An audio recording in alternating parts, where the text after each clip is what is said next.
Ojang nalkabwa. So meaning ngayon yan is dahil nag-aalala akong baka masira or baka ma-damage. Yan. So translate na natin. Okay? So dito sa pag-translate, no, pwede naman nating sabihin na unahin natin ito. Okay, habang nagtatrabaho, okay, nag-aalala akong baka masira ang makina. Okay? Kaya sinusuri ko o ini-inspect ko ng maayos o ng mabuti araw-araw ang makina. Okay? Or sa English is, I'm worried the machine might be breakdown or broke or damaged during work or while working. So I inspect meticulously every day. So yun po, yung kanyang ibig sabihin. Okay? So number 3, okay? I-check nyo guys kung tama po yung sagot ninyo. Okay, sa mga nagsagot pero hindi lang i-send sa akin. I-check nyo po kung tama yung sagot ninyo. Okay? The next number 3, ganun ulit ang ating gagawin. Okay?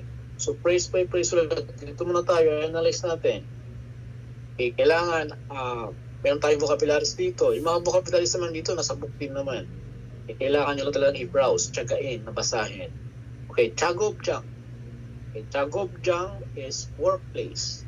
Chagob is work or task. Jang is like a place. So chagobjang is a workplace. So eso, that is kung saan ginawa yung action.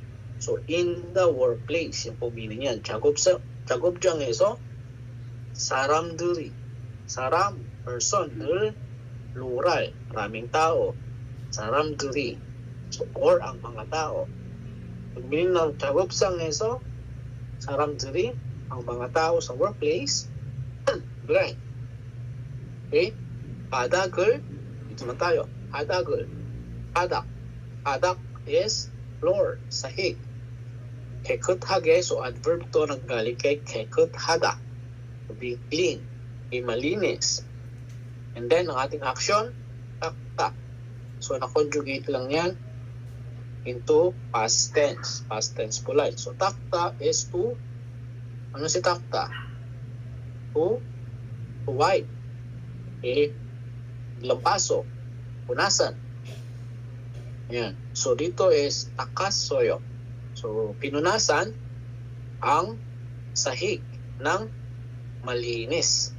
Okay? Or wipe the floor cleanly. Yan po ibig sabihin yan.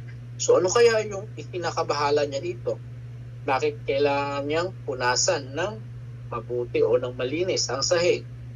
Okay, tapos tayo kay Ojang Nada. Dalawa na lang. Nababahala ba siyang magantay? O nababahala bang madulas? Sino madudulas? Saramduri, ang mga tao. So, correct option is Mikorochida. Okay?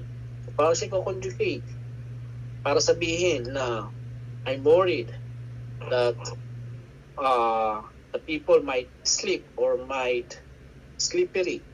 Okay? Might madulas. Ano bang sa English yung madulas? Okay? Okay. Alam ko, sleep eh. Okay, na sleep. Okay? Sleep. Hindi yung sleep na tulog yung sleep na slippery. Okay? O might sleep in the workplace. First conjugate. So, get na natin si Mikorochida. So, kunin si root word. Root word is Mikorochi. Okay? Yan ating root word. So, ending vowel ulit. Si Mikorochida. Ending vowel. So, just add kabwa. Yan. So, pag dinagdag na natin yung ating suffix na kabwa, in-insert natin dito, so ibig sabihin na yan is I'm worried or natatakot ako or nag-aalala akong baka anong action? Madulas. Okay? Kurochida. So, nag-aalala akong baka madulas. Okay? Ang mga tao sa workplace. Okay? Kaya, pinunasan ko ng malinis ang sahig. Okay. Or sa English, I wipe the floor cleanly. Okay? Because I was worried, or I worried that many people might sleep madulas in the workplace. Okay? Ganun lang siya, like, kasimple. Okay? Basta alam natin yung mga vocabularies na. Okay? And then number 4, last. Okay? So, 친구가, 친구. Yeah, alam niyo na yan. So, the friend. Okay? Ang kaibigan. Blank. 좀 늦을 거라고 미리 연락했어요. Okay? So, 연락했어요. Sorry, it pronounced as 연락. Okay, hindi siya 연락, okay? 연락했어요. So, 연락하다.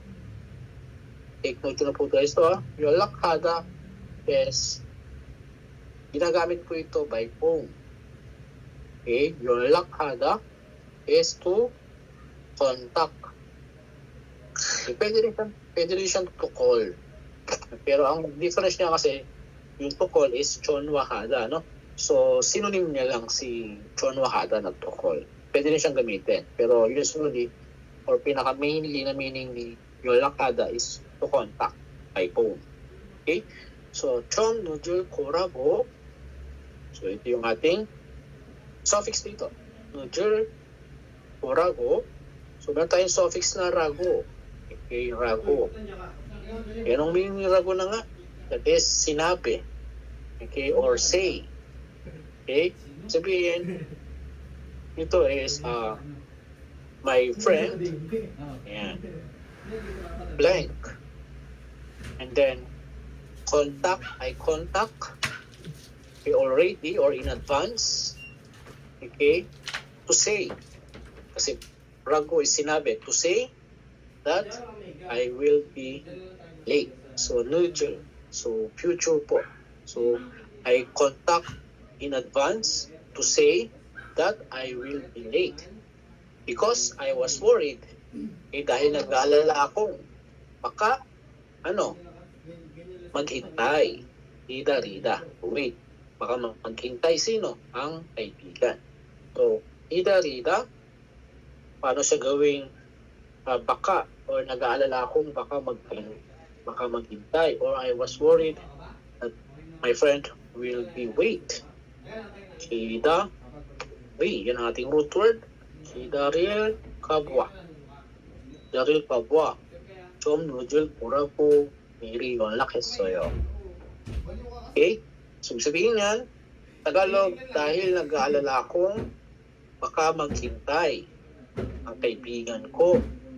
Kaya, tumawag ako ng maaga or in advance na sasabihin na malilate ako ng dating. Ito yung sabihin po niya. Okay? And number 2, activity 2. Sige guys, pa-check na po kung tama po yung sagot ninyo. Okay, and any other question po ba? Nag-guess naman po ba yung ating pag-analyze dito, yung pagsagot? Say, meron bang ibang answer sa inyo? Meron po ba? Kung wala, sagot na po tayo sa activity number 2. Okay? Kapag po kasi hindi kayo nag-send ng activity niyo guys, no? So iniisip ko, baka nahirapan kayo gumawa. Kaya inuulit ko po ulit na explain sa inyo. Pero kung nakapag-send kayo, so i-leave na natin to. Kaya ngayon, i-recap ko lang. So siguro na hindi nakapagsagot yung iba. Kaya i-check na lang po ninyo yung sagot ninyo kung tama po. Kung nasagutan po ninyo. Kung hindi naman, ilagay nyo lang po yung tamang sagot. Then yung kanyang translation po na sinabi ko. Okay? So number 2, complete the conversation as shown in the example. Okay? So pugi muna tayo. Pugi example. So dito, conversation. Okay? And na. Sabi, 왜 그렇게 크게 말했어요? 왜 그렇게 크게 말했어요? So 왜? Why? Bakit? 그렇게. Ganyan. Okay? Bakit ganyan? Bakit ganoon? 크게. Ang galing kay 크다. Okay? Pwedeng sabihin yun na malaki or malakas. Term natin ng malakas kasi mal. ang action natin, malhada, salita, we speak. Okay, sa Tagalog, ng we kuroke kuge maresoyo, bakit ka nagsalita ng ganon kalakas? Okay, kuge, adverb, ng ganoon kalakas. Okay, bakit ka nagsalita ng ganon kalakas? Okay, sinasabi nito. Okay, we kuroke kuge maresoyo. Sabi ni na, okay, 작업장이 시끄러워서, okay, 작업장이 시끄러워서 내 말을 못 들을까 봐 그렇게 말했어요. Okay, so ang ating hint dito is si 내 말을 못 듣다. Okay, 내 말을 못 듣다. 내 is my, 말 is yung sinabi ko. Okay, yung aking sasabihin. 말, salita ko, ang aking salita. 내 말, 못 is walang ability. Okay, not, cannot. 듣다, to listen. Okay, so hindi maririnig ang aking salita. Yung ating hint dito. So, paano sasabihin sa Korean, nag-aalala akong baka hindi mo marinig yung aking sasabihin o yung aking salita. So, ito po yun. Pagkasabihin natin na nag-aalala ako na baka hindi mo marinig ang aking sasabihin, 내 말을 못 들을까 봐. Okay, dito si ulka ba ulit yung ating suffix para sa nag-aalala. Okay, nag-aalalang marinig. May mot, hindi marinig. Okay, 못 들을까 봐. 내 말을 못 들을까 봐. 작업장이 시끄러워서. So, 작업장, workplace. Anong meaning ng si끄러워 or si끄럽다? Si끄럽다 means noisy. Okay? So, mayroon tayong also reason. Dahil maingay or noisy ang 작업장, workplace. Dahil maingay ang workplace, okay? 크게 말했어요. Okay? Kaya nagsalita ako ng malakas. Yun po yun. Okay? 크게 말했어요. Maingay sa workplace, kaya nagsalita ako ng malakas dahil baka hindi mo marinig ang aking sinasabi. Yan po yun, ang ibig sabihin yan. Dito, 내 말을 못 들을까 봐 dahil baka hindi mo marinig ang aking sinasabi. Okay? So number 1, sagot, tanong ni Ka, 왜 삿포로 작업을 했어요? 왜 삿포로 작업을 했어요? 왜? Bakit? 사포, ito yung liha, sand, yung pangliha. Okay? 작업을 했어요. Okay? 작업을 is pagtatrabaho. Okay? Or ito yung work. Diba? 작업 is task. Okay? So bakit? So meron tayong runa suffix is means ito yung means or gamit. So bakit liha ang ginamit mo sa pagtatrabaho? Ito po sabihin yan. Okay, bakit liha ang ginamit mo sa pagtatrabaho sa task na yan? Okay, sagot nila. Okay, 원목이 얇아서. 원목, ano yung 원목? 원목 is wood. Okay, ito yung natural na kahoy. Okay, 얇아. Okay, or ito yung yalta, ibig sabihin ito yung manipis. Okay, or manipis or payat. Basta thin, ibig sabihin po yan, yalta. Okay, that is thin. Okay, so dahil manipis ang kahoy, blank, 삿포로 작업을 했어요. So ang ating gagamitin dito is si 부러치다. Okay, 부러치다. So ano ba si 부러치다? 부러치다 is same lang po ito, no? To be, pwede siya to be bend. Same lang po ito ni Kojang, no? Halos synonym niya. Pwede rin to be broke, mabali. Actually, sa Tagalog to is to be tear. Pwede rin po, mapunit. Pero ang ginagamit po si 부러치다 na to bend or to broke, usually sa mga kahoy po. like pencil, yan po ginagamit si Kurochida ng action. So dahil baka mabali, okay, so Kurochida, paano gamitin? Yung sabihin na baka or nag-aalala ako na baka mabali. So Kurochi, yan yung root word. Chill ka ba? Okay, Kurochil Kabwa.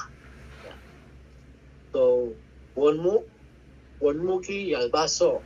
Okay, dahil manipis ang kahoy, kaya liha ang ginamit ko sa pagtatrabaho dahil nag-aalala akong baka mapali.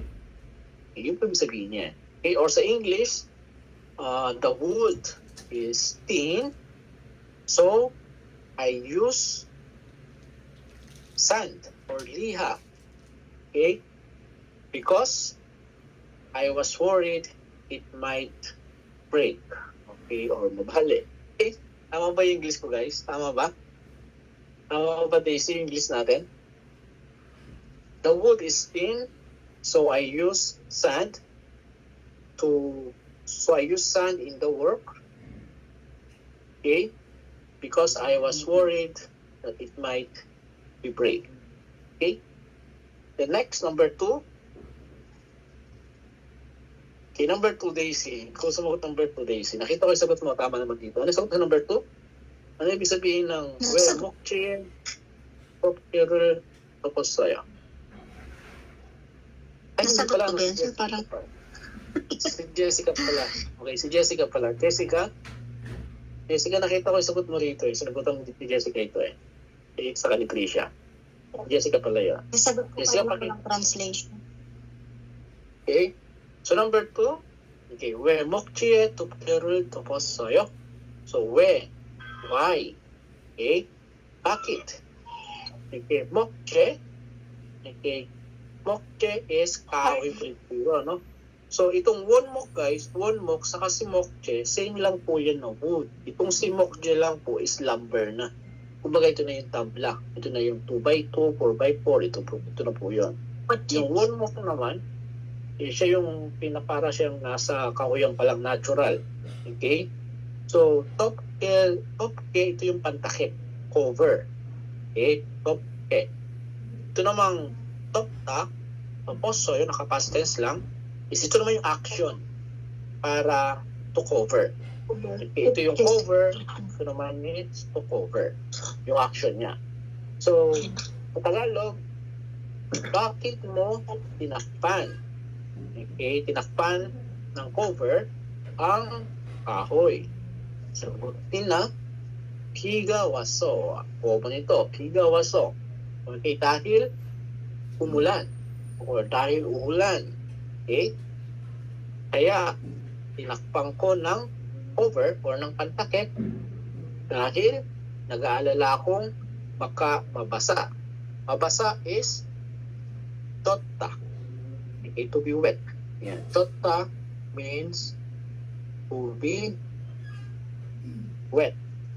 Okay, mabasa. So, ano sabihin yan?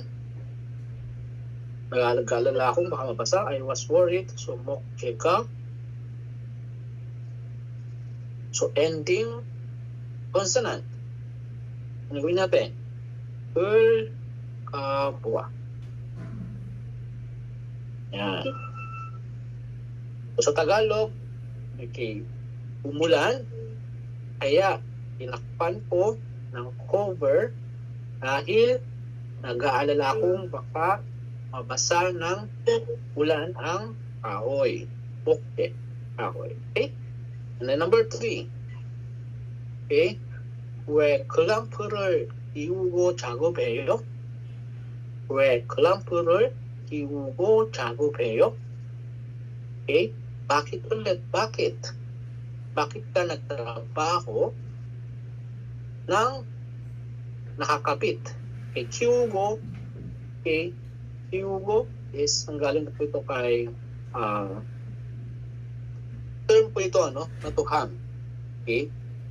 Si kiugo, nakakabit. Okay? Iba naman po yung si kida, no? Si kida is, ito yung to wear. Okay, to wear sa mga fingers. Okay, ito naman si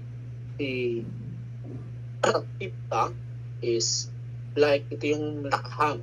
Okay, ito hang. Bakit nakahang ang clamp or nakakabit ang clamp?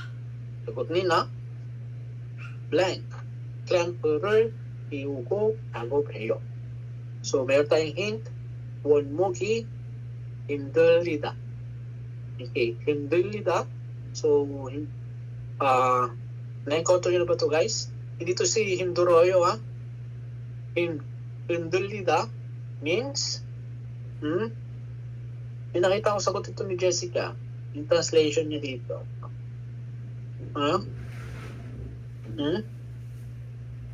힘들리다, ito yung para sa Tagalog is, tawag nito? Parang maluwag. Yes, parang gagalaw po siya. Okay? Maalok. Yun po yung term po sa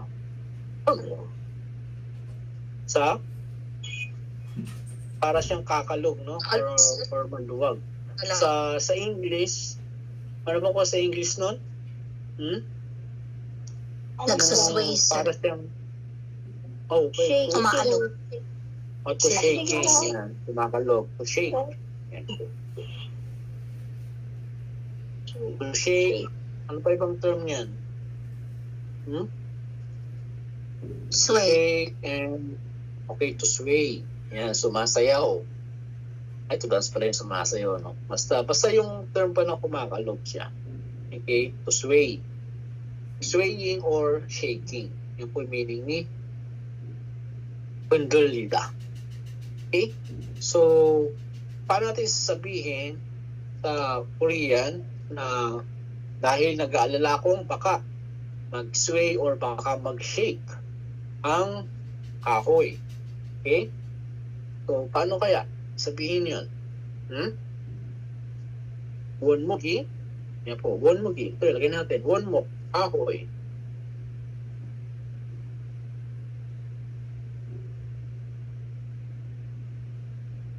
원목이, and then, ang ating action, to sway or to shake, that is, 흔들림.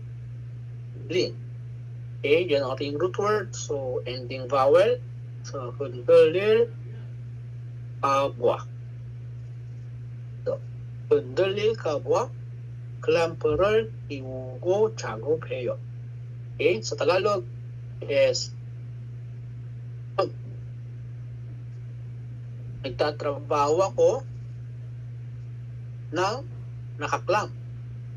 Okay, nakaklamp dahil nag-aalala akong baka mag-sway or baka mag-shake ang kahoy. So, bakit nagtatrabaho ng nakaklamp or nakahang yung clamp? Eh, ang sagot nila, nagtatrabaho ako ng nakahang ang clamp dahil nag-aalala akong baka mag-sway or baka mag-shake ang kahoy. Okay, and last, number 4, 오늘은 왜 야근해요? Okay, 야근해요. 야근 is, ito po yung extension na trabaho. Okay, na inabot na ng gabi. Okay, iba po yung yagan sa yagun. Okay, gun is shift. Okay, or working. So, 야근해요 is overtime po. Okay, so 오늘은 왜 야근해요? Bakit ka mag-overtime ngayon? Okay, bakit to siya mag-overtime ngayon? Sagot nila, blank, 야근해요. Okay, so ang ating hint is 주문량. So, 주문량을 못 맞추다. Okay, 못 맞추다. So, ito si 맞추다 is, ito yung para siyang hindi ma-meet. Okay, or hindi ma-correct. Okay, or to adjust. So, marami ito kasi si matchuda, no? Marami kasi itong meaning. Okay, hindi lang naka-focus like na to adjust. Okay, ang ibang meaning po nito is pwede din siyang to match, okay, to assemble or to customize. Okay, and pero dito dahil meron tayong order volume. Okay, order is 주문, yang is ito yung amount or volume ng products. So 주물량 is the order amount or order volume, yung gaano kadami yung order. So 못 is cannot, hindi kaya. 못 맞추다, so cannot meet the order volume. So ito yung ating hint. So nag-aalala tayo na baka hindi ma-meet yung order amount o order volume. Paano sabihin sa Korean yun? So 주문 or 주물량을 못 okay, that's 맞추. Okay, so ending vowel. Paano sagutin dyan? Paano si conjugate? Mature ka ba? Okay, very good. So 맞출 가봐.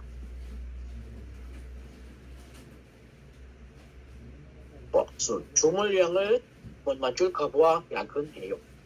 Okay, sa Tagalog, mag-overtime ako dahil nag-aalala akong baka hindi umabot or ma-meet ang dami ng order or yung order volume. Okay? So, yun lang guys. I-check na lang po yung sagot ninyo or isulat po yung sagot. Okay? And then yung kanyang translation. So, again guys, sa pag-analyze is talaga vocabulary kailangan natin. And then, yung grammar suffixes, yung meaning ng mga grammar suffix na ating pinag-aaralan. Okay? So now we will move to grammar 2.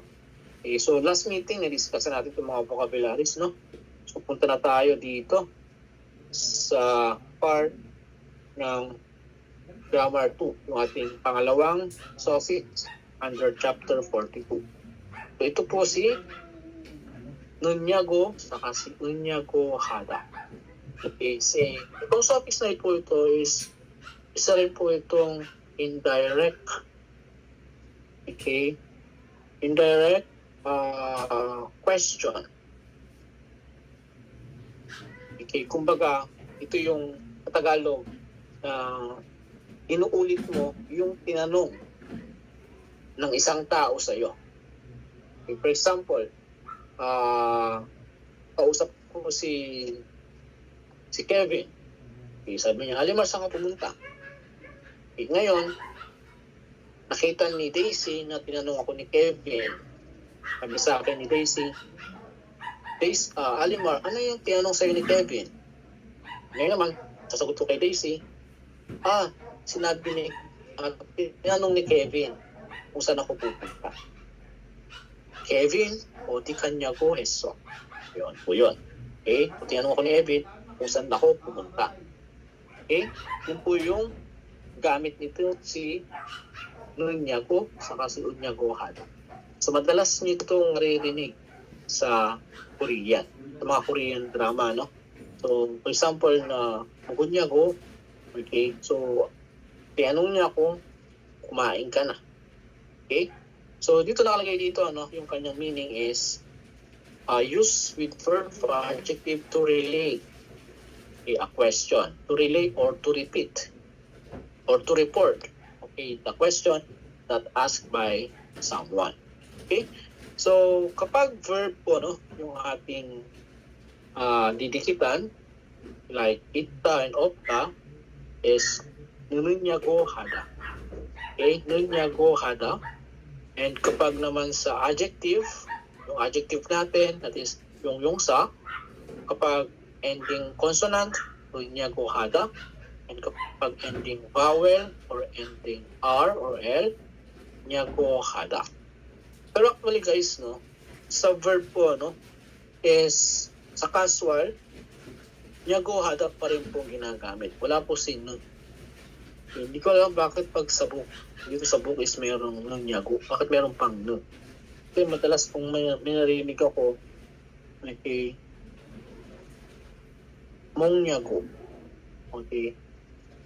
Yan, mongnyago, morobaso. Hindi madalas kong naririnig sa mga Korean. Okay. Kaya nung ni Panjangnim kung kumain na daw kayo.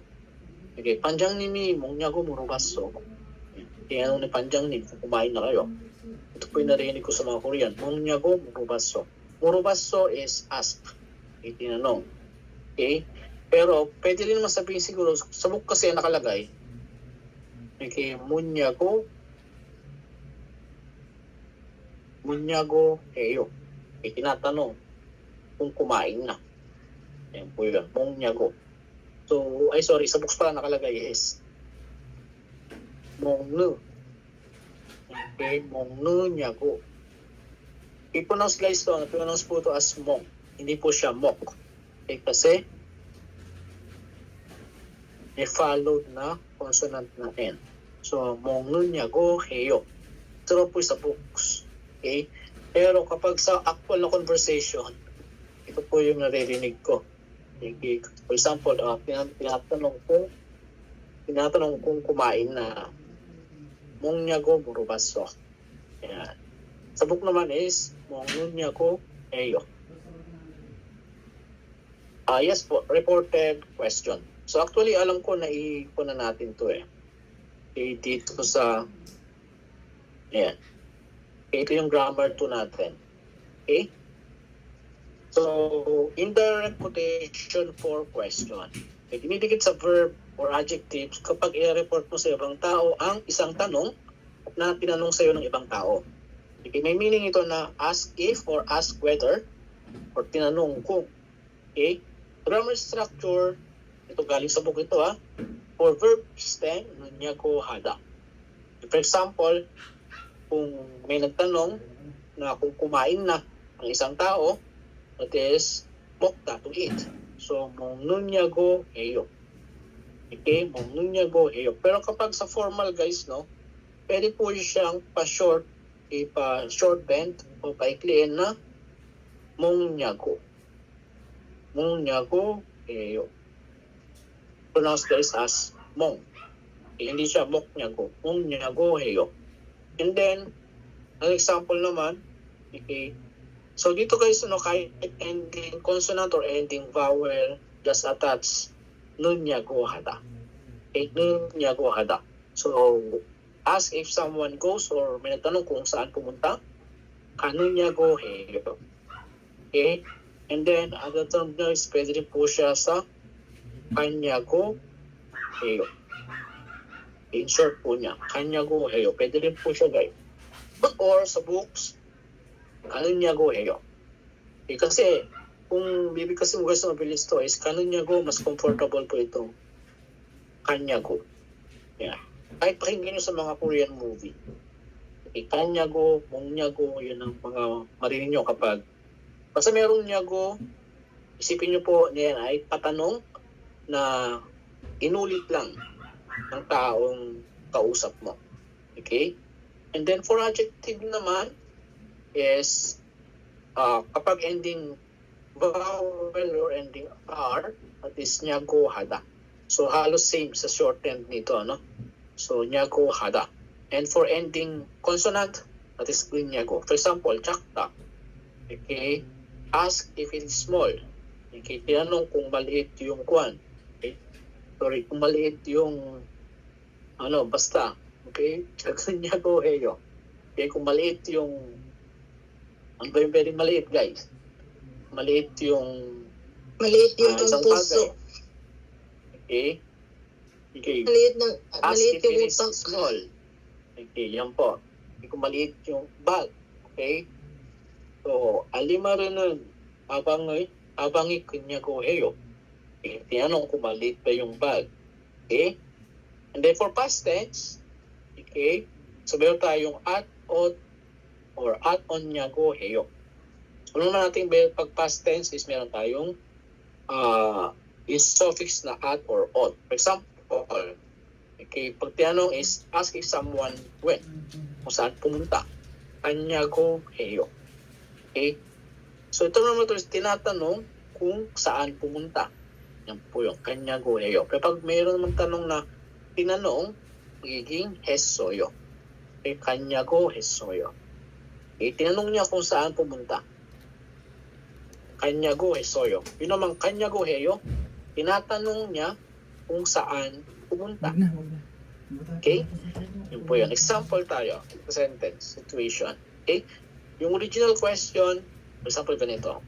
Odie kayo. Ito po yung original question ng taong nagtanong sa akin. Ngayon naman, merong indirect question.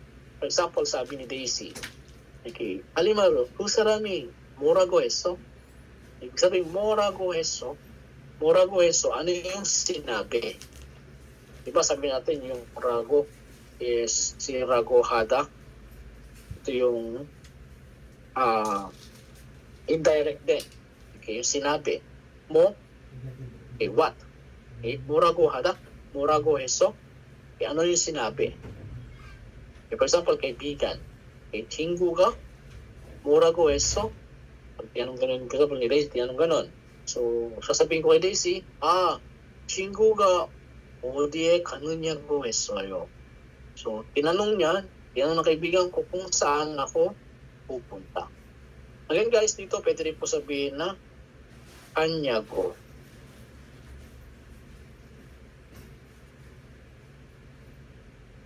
Kanyago esoyo. Okay? Mas maikli. Okay? Pwede po siya ma-aggravate o mapaikli. Si kanunyago or kanyago. Okay? 친구가 어디에 가느냐고 했어요. Yan ang nakaibigan ko kung saan ako pupunta. Okay? So sa book, balik tayo sa book. Tayo na natin i-analyze to. Okay, I will give you 3 minutes. I-analyze into itong tatlo na ito. Ayan, activity natin ngayon. 1, 2, 3. Try nyo po. Meron pong vocabularies na hindi alam dito.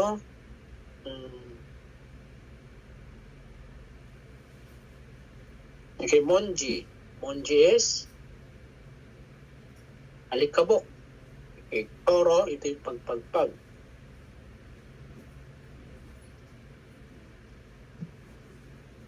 Try nyo po, kung tatlo, i-analyze.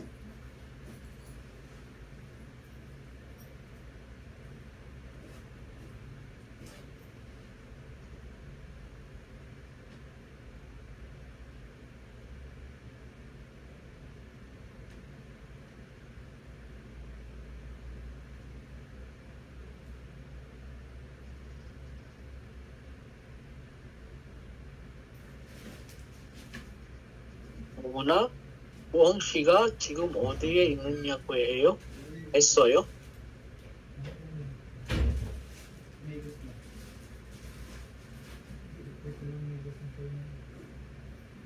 Pangalawa, 아궁 씨가 바니쉬를 언제 주문하느냐고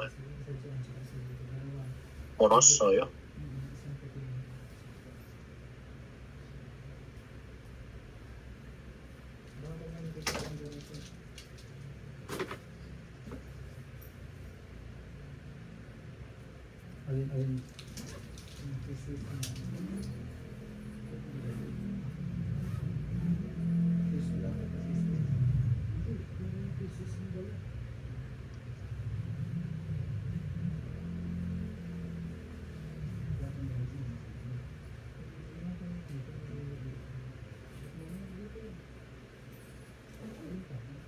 Okay, may nag-send.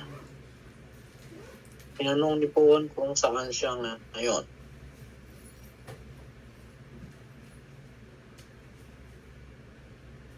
Okay.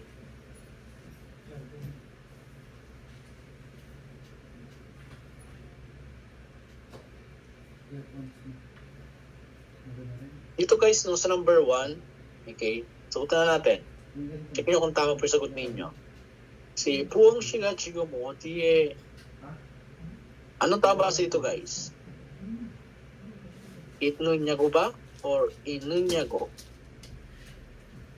So para sa akin guys, no, mas mabilis basahin na 있냐고 했어요. Okay? 있느냐고 했어요. Yan parang nakakabulo pag 있느냐고 했어요. Yung pinakasimple kasi nito guys, no, pinaka-shortened nito is 있냐고. 있냐고 했어요. Yan po yan. Naka-short term po niya. Okay? 있느냐고 했어요. Sabihin, tinatanong ni Puong. Okay? Ito yung subject natin. So, siya yung tatanong. Ano ka ba dyan? Kung nasaan ako. Ha? Kung nasaan ako ngayon. kung nasaan ako ngayon or kung nasaan ka ngayon. Okay? Guys, ito po pwede po itong kung nasaan ako ngayon or nasaan ka ngayon. Depende kasi po sa situation. Okay? For example, meron pong isa pang tao na kausap ko. Okay? For example, ang nag-uusap, tatlo.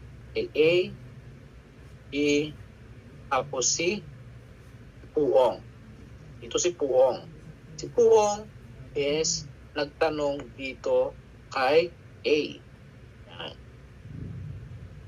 Kung ang tanong ni Puong, okay, is kung nasaan ako ngayon. Ngayon naman, nagtanong ulit si B kung anong sinabi ni Puong. And then, ang sabihin ni A, tinatanong ni Puong kung nasaan ako ngayon. Yun po yun. Pwede pong gamitin ito yun.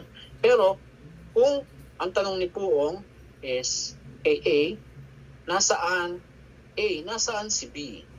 Yan. So ngayon, narinig ni B, na nag-usap kami ni P, tinanong niya si A. Ano ang tinanong ni Puong? Sagot naman itong si A, tinanong ni Puong kung nasaan ka raw ngayon. So yun. Okay? So same lang po yan. Kaya depende po sa situation. Pwede po sabihin na Odia Inunyago Esoyo. Yun po yun. Okay? So kaya sabi ko sa inyo guys, mahirap i-explain yung mga sentence sa buo. Kasi situational po kasi yung mga suffix na dito. So depende po sa situation talaga. Okay? Okay, kung nasaan ako ngayon. Yes, pwede po. Tama po. Okay? The next is pangalawa. Akong shiga banishirul onje 주문하느냐고 물었어요. Okay, 물었어요 is nanggaling kay mutta. Mutta is to ask. May tinanong. So same lang. Kasi andyan si nyago, which is indirect question. Okay? So sabihin yan, tinanong ni Agong kung kailan. Onje. Kailan o order ng varnish. Yan. Okay? Diba dali lang guys? And then last, 반장님. Okay, 반장님께서 복지의 뭔지를 덜어놓냐고 하셨어요. So dito guys, Ulit yan, sir? Manager po ba yan o supervisor? Panjang. Ito yung parang team leader siya or supervisor sa English po. Or Okay. kapag sa mga construction, siya yung foreman. Kapag sa construction na, kumbaga siya yung leading man. O kapag sa mga department store, supervisor siya. Kapag sa mga factory, lineman o pinaka-team leader sa isang department. Yan po tawag panjang. Okay? Kung nagtatrabaho sa factory sa company, ang magbibigay sa inyo ng trabaho is yung panjang. Yan. Pinaka-leader po ninyo. Okay? So, ang sabihin nito, tinanong ni kapitan, no? ni foreman, o ni team leader, kung itong si Tolta, no? Ito yung pagtanggal ng alikabok. Okay. Ang term lagi po ni Tolta is para po sa mga dumi. Yung pwede rin siyang nilinisan o pinagpagan or to remove the dust. Yan po yun.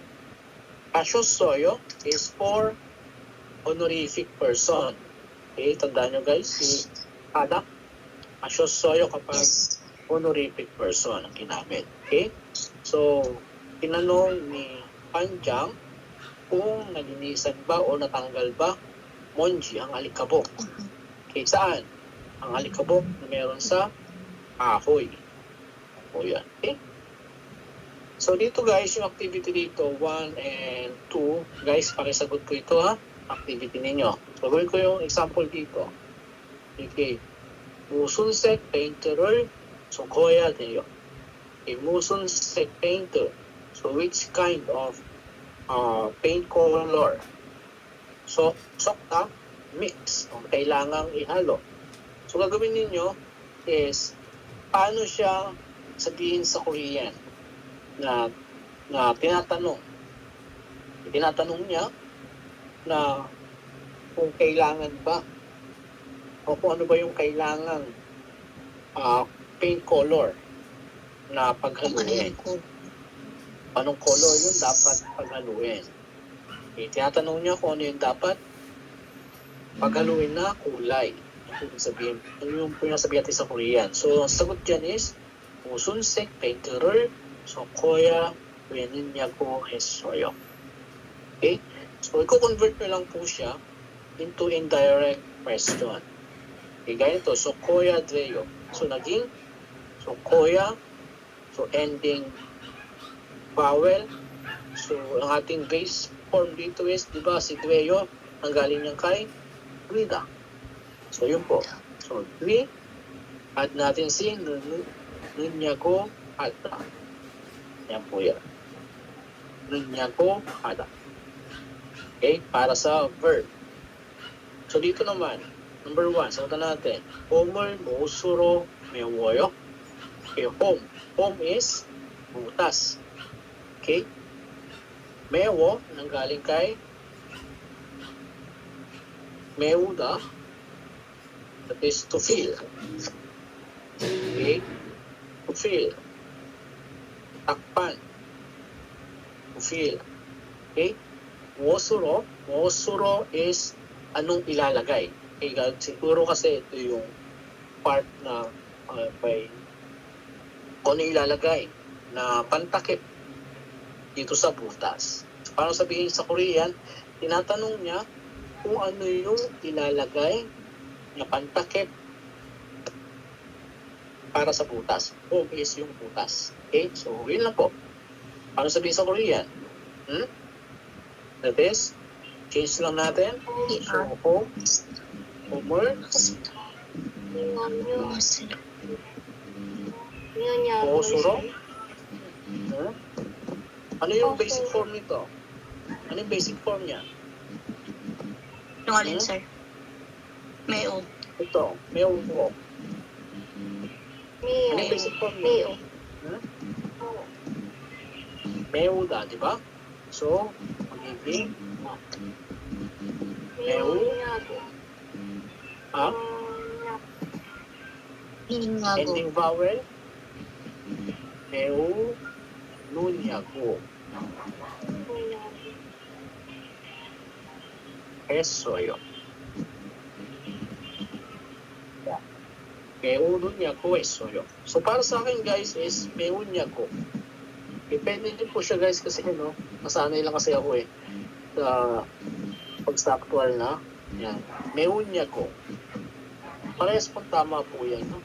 Pero ten po niya. Hindi ko lang alam sa books kasi mas pinahaba siya.